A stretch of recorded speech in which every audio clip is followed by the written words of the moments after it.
நாகப்பட்டினம் மக்களவை தொகுதி உறுப்பினர் செல்வராஜ் உடல்நலக்குறைவு காரணமாக கடந்த 3ஆம் தேதி சென்னை கிண்டி அருகே மணப்பாக்கத்தில் உள்ள தனியார் மருத்துவமனையில் அனுமதிக்கப்பட்டார்.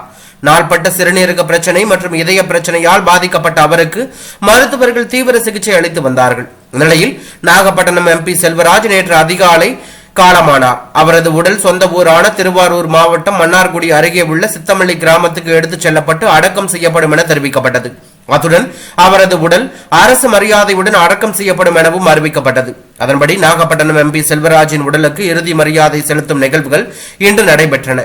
திருவாரூர் மாவட்டம் சித்தமல்லியில் பொதுமக்கள் அஞ்சலிக்காக அவரது உடல் வைக்கப்பட்ட நிலையில் அவரது வீட்டின் பின்புறத்தில் உள்ள தோட்டத்தில் அவரது உடல் நல்லடக்கம் செய்யப்பட்டது.